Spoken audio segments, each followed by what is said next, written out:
എപ്പോഴും തൗബ ചെയ്യാനുള്ള ഒരു മാർഗം, എളുപ്പമാർഗം. ഒരു പാപം ഞാൻ ചെയ്തു എന്ന് മനസ്സിലാക്കി കഴിഞ്ഞാൽ, ഒരു പാപം ഞാൻ ചെയ്തു എന്ന് മനസ്സിലാക്കി കഴിഞ്ഞാൽ, ഒരു പാപം ഞാൻ കണ്ടു, ഒരു പാപം ഞാൻ കേട്ടു എന്ന് മനസ്സിലാക്കി കഴിഞ്ഞാൽ അപ്പോഴേ പറയണം, അസ്തഗ്ഫിറുല്ലാഹ റബ്ബി മിൻ കുല്ലി ദംബിൻ വ അതൂബു ഇലൈക്. എന്താ പറഞ്ഞേ? അസ്തഗ്ഫിറുല്ലാഹ റബ്ബി മിൻ കുല്ലി ദംബിൻ വ അതൂബു ഇലൈക്.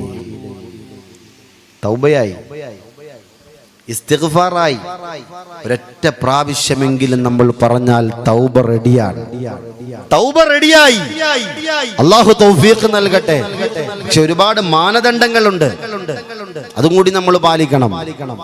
ആ പാപം ചെയ്ത് ആ പാപത്തിനെ കുറിച്ച് ഓർത്തിട്ടാണ് നമ്മൾ എന്ത് ചെയ്യുന്നത്? പാപമോചനം ഇരക്കുന്നത്.